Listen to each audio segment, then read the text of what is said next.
overall takeaways from the match tonight? Yeah, I thought it took us a little bit to get sharp getting into the game. It took us a little bit to get a rhythm. But I thought we did well moving the ball. We were getting good opportunities. I think the game plan was a little hindered, and we had to adapt real fast because of the unfortunate injuries in the first half. And that, obviously we never want to see guys who are going down, especially guys like Diogo and Nelson who are just getting in a rhythm and finding their feet again. So, hopefully those guys are back fast. But I thought we did really well stopping them on the counter. They have a lot of really good attackers. I thought we handled it well with the midfield, especially in their low block. But credit to them, it was really difficult to break them down. We had a couple chances at the end that, obviously didn't go in the net. But, it's the way the game goes sometimes. But I think overall, obviously we're disappointed, but it was a decent performance from everyone. So, it was all right. You alluded to it already, the injuries early, as unfortunate as you said. So when that happens, how difficult is that for you guys who obviously are fine and trying to get those new guys acclimated quickly when they hit the pitch? How difficult is that?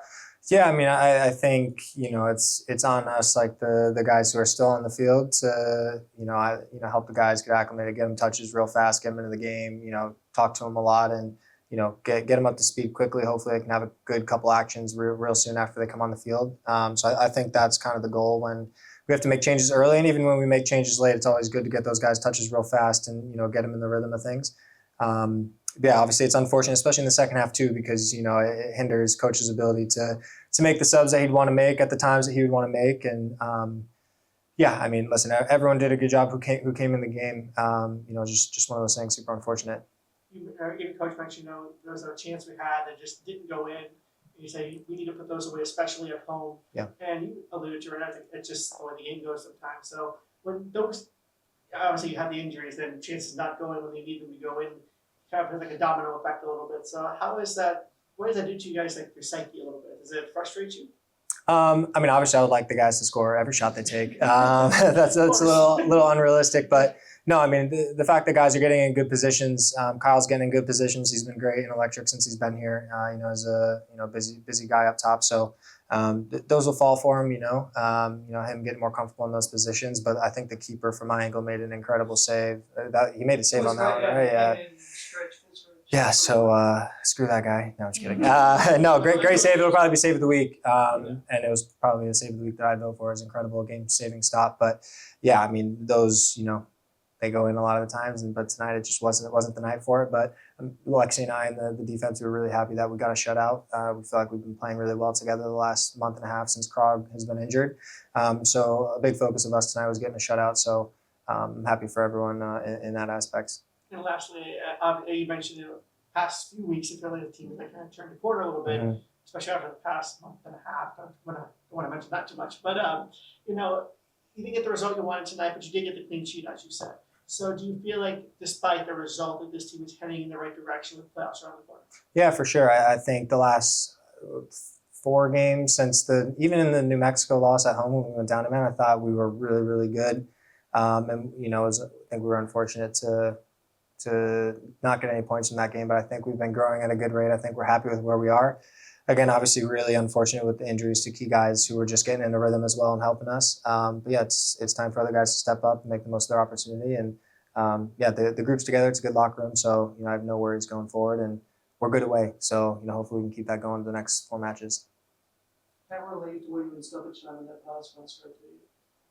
I was happy. And when I saw Luke going for the tackle, I was like, oh, damn, he missed that one. And then I forget who it was. He had to. And so I was just sprinting back, and then I forget who it was that was in the corner, but whoever it was did a really good job of making sure that the guy on the ball couldn't hit it one time across, or else I wouldn't have had any chance. Yeah. But the fact that he took that touch allowed me to gain a couple more yards and put myself in a good position to intercept the ball and do what I did. So yeah, credit to everyone on that play for giving 110%, because last couple minutes of the game, everyone's pretty tired. How hard is it to keep defending against a team like Birmingham, who came here with a clear, we're going to counterattack, we've got Thomas up front, who's super fast. How hard is it to defend against that you had 10 minutes in the first half, so it's 110 minutes basically? Yeah, I mean, playing 110 minutes isn't easy regardless of the team, but yeah, they have a great front three. They're all really fast, right foot. Some of our guys are right footed, some are left footed, some are good strikers. So the front three, especially when they had Tabor Taka come in, my old roomie. Yeah, no, he's always a handful. So managing that was good. I felt like in the first half when they got the ball and they were turning at us, I felt like we killed the space behind us really well, and we were able to get back behind the ball and manage that. So I was really happy with how we defended in transition. And you mentioned, off the top that the team had a hard time getting into rhythm. Was that, from the start by the way Birmingham played, or was it the injuries that disrupted the momentum, or both, or the rhythm? No, I actually thought we weren't very good in warm-ups. It was something that I noticed. I didn't think we were very clean or very sharp. And that's something that, we spoke about in the locker room, like, listen, it wasn't as sharp as we want it to be. And that translated into the first 15 minutes. And obviously it was, choppy with the fouls and, the injuries to Nelson early on in the game, then to Diogo, and then Jorge with the bleeding on the head. So there's a lot of stoppage in play. It's really tough to get a rhythm on top of us not really being sharp and clean in the warm-up. So I think it was just a compounding effect. But, yeah. Do you think maybe since this team came in the most tied for the most goals conceded, that maybe took it for granted you were going to win the match and didn't have the intensity or the focus they needed? No, I don't think that at all. Birmingham's a good team, well drilled, and Briggs usually has a defensively good team. He plays the back five, and they're always pretty organized. So we knew what it was going to be coming in, and we knew they're going to try to hit us on the counter. Yeah, I think in these games, everything's a playoff game for us, and we're not taking anyone lightly. It was just kind of the way the game was today, the way that the aura in the air, I guess, was or was not for us. Did you feel like Birmingham were coming in with a plan of fouling to break things up? Like, not that they were crossing a line. I don't think any of their fouls were especially violent, but just they were chippy. Like, they were trying to break a flow. Yeah, I mean, I don't think that was really like a game plan of theirs. Like, I don't think that's in like the personality of those guys. I've played against them a lot I've been in the league for 10 years and known these guys, and they're not like like they have bite, but they're not really guys who are just going to come in and clatter into you. I just think on the ball we were also like we were getting a step on them with either dribbling or skirting by them, being a little squirrely, and that leads to them throwing a leg out or pulling a jersey, whatever. So I think it was credit to us. We were good enough on the ball to make them commit those fouls. But yeah, I mean, it does affect the game and the flow of the game. It stops certain counterattacks, different spaces that we were dribbling into. Yeah, I don't think it was like malicious or game plan or anything like that. I think it's just kind of how the game went. You guys obviously have a tough road coming up, being on the road for the next month. But the team has kind of talked about how they're kind of taking that in stride and kind of taking like a villain role. So does that kind of excite you going on the road for the next month and like getting a chance to make playoffs that way? Yeah, for sure. I mean, listen, we're not beggars can't be choosers. We just want to make playoffs any way possible. And I think we started the year off 2 at home, then two away.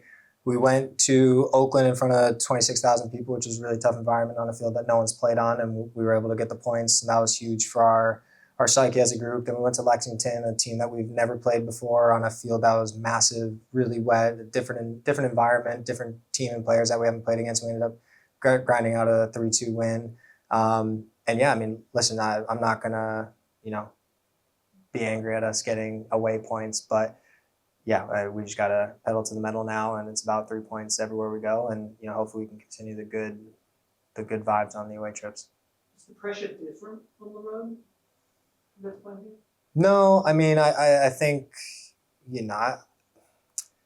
pressure is like a mental construct. I think like every day in training, we're pushing each other. We're in tight spaces playing all the time, where we have a lot of like physical pressure in the games. It's making us think faster, play faster. But as far as like outside pressure, I think, it's not really a bother. I think we're all really confident in us as individuals and as a group. And so we just got to keep moving forward.